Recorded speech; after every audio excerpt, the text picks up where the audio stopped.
Hello and welcome to this week's greetings from the parish of Great Yarmouth, and it's me, Helen, here.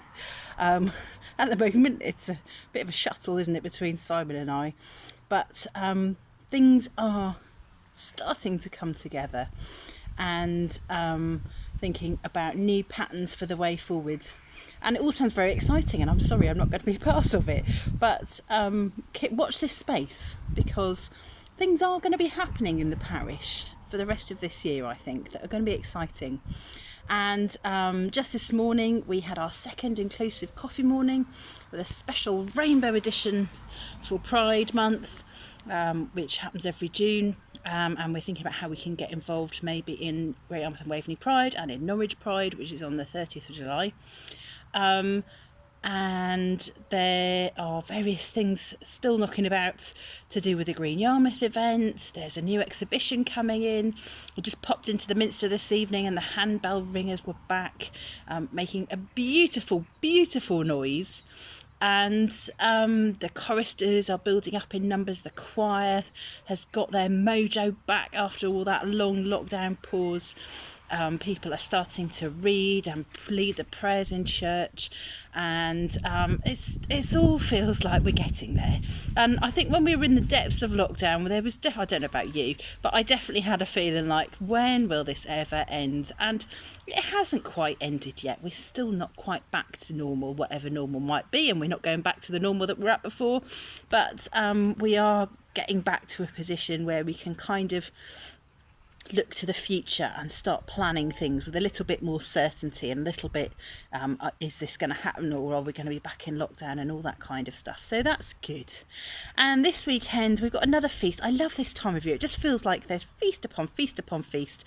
We had Pentecost last week, and tomorrow it's Trinity Sunday, when we think about the mind-boggling idea of our three-in-one God, Father, Son and Holy Spirit, one and the same, three persons in one Godhead.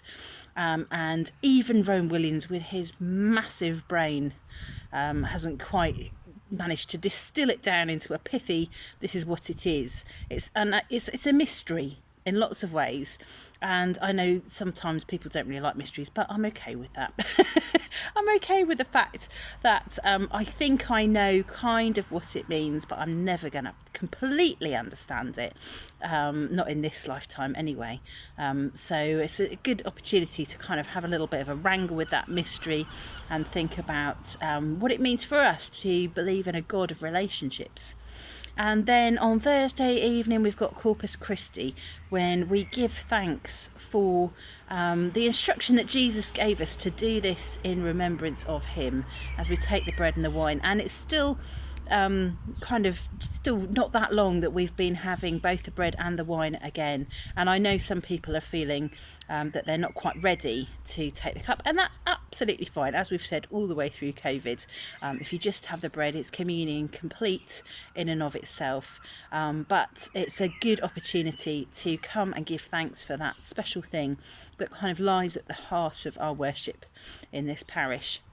We're going to be at St Paul's on Thursday evening at 6:30, I think. You might want to fact check me on that one, on the pew sheet. And if you don't get the pew sheet by email, then it's a great way to make sure that you've got the copy to hand. Just email Tracy in the office at gtyarmouthminster.org.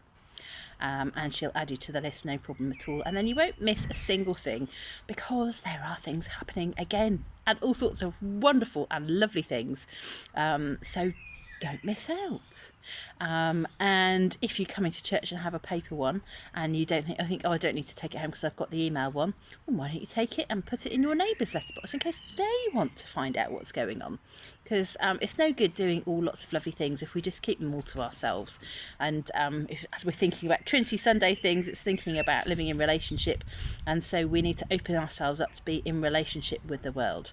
So there's your challenge, I think. But whatever you're doing this weekend and this week, it'd be lovely to see you at church. If we don't, take care, stay safe. We'll have the live service, I think we're streaming from St Mary's tomorrow, so that'll be nice. And look after yourselves. Take care. God bless. Bye bye.